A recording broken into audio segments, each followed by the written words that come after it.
তো যারা আমার বিগত ভিডিওগুলো দেখেছেন, আমি তো প্রায় 6 বছর ধরে ইউটিউবে ভিডিও দেই। তো আমার ভাইকে বিয়ে করিয়েছি প্রায় 3 বছর হতে চলেছে। তো এই 3 বছর আগে দেখবেন আমার ছেলের সাথে আমার ভাইয়ের কেমন সম্পর্ক ছিল। মামা বলতে ভাগিনা পাগল, ভাগিনা বলতে মামা পাগল। বিয়ের পরপরই প্রথম 1 বছর মোটামুটি ঠিক ছিল সব কিছু, কিন্তু 1 বছর যাওয়ার পর থেকে কেমন যেন সব কিছু উলটপালট হয়ে যায়। আমার ছেলেটা ছোট হলেও তো তার এতটুকু বোঝার ক্ষমতা আছে যে তার মামা তার কাছ থেকে দূরে সরে যাচ্ছে।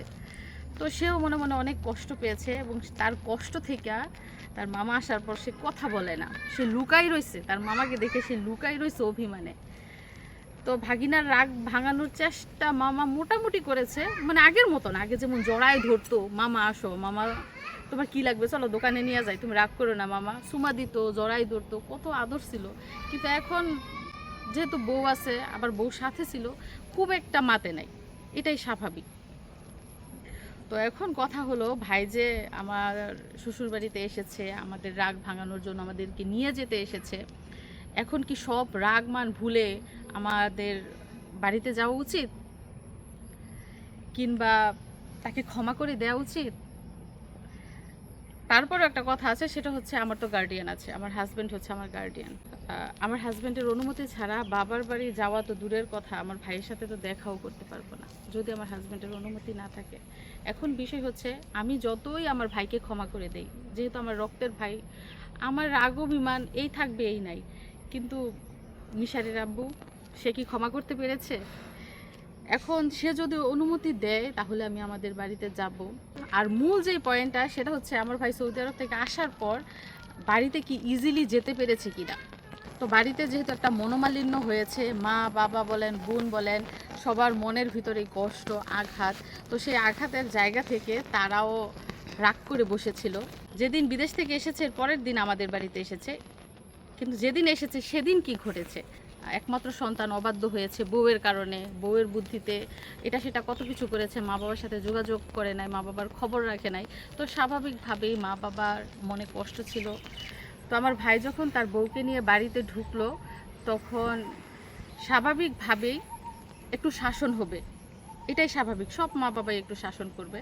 তো আব্বা একটু শাসন করেছে, তারা দুজনেই ক্ষমা চেয়েছে, হাতে পায়ে ধরেছে, তাদের ভুল স্বীকার করেছে, কখনো এরকম হবে না এটা বলেছে, এবং ভবিষ্যতে এরকম ভুল হবে না, কিংবা তাদের অবাধ্য হবে না, এটা সেটা নানান কথা বলেছে। তো বলার পরে আবার আমার চাচা চাচি ছিল সাথে, তারা সব কিছু মীমাংসা করে দিয়েছে, বলেছে যে থাক, ছেলে ভুল করেছে, মনে কিছু নিয়েন না, ভুলে যান, সব ভুলে যান। তো ভুলে যান বললেই তো ভোলা যায় না, আব্বা মার মনে এখনও কষ্ট আছে, কষ্ট থাকাটাই স্বাভাবিক। আর যেদিন আমার ভাই বিদেশ থেকে আসছে ওই দিনই কিন্তু মোটরসাইকেল কিনছে, শ্বশুরবাড়ি থেকে তার বউকে নিয়ে সরাসরি মোটরসাইকেল কিনা, মোটরসাইকেলে করে বউকে নিয়ে বাড়িতে আসে, এবং বাড়িতে আসে সন্ধ্যার পরে। সন্ধ্যার পরে আসার পর একটু শাসন হয় বাড়িতে, একটু শাসন করার পরে মনে করেন সারা রাতি কষ্ট হয়, মাও কষ্ট পায়, আব্বাও কষ্ট পায়। এই সেই পেয়ারা গাছ, যে পেয়ারা গাছ থেকে আমার ভাই আর ভাইয়ের বউ পেয়ারা খাইছিল, গাছের পেয়ারা পাকছে।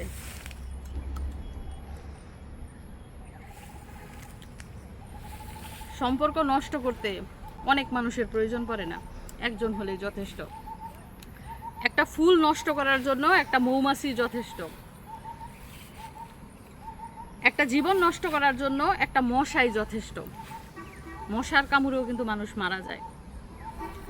যাই হোক, আমার ভাই যদি না বোঝে, সে যদি জ্ঞান খাটিয়ে বুদ্ধি খাটিয়ে না চলে, তার জীবন সে নিজে ধ্বংস করবে।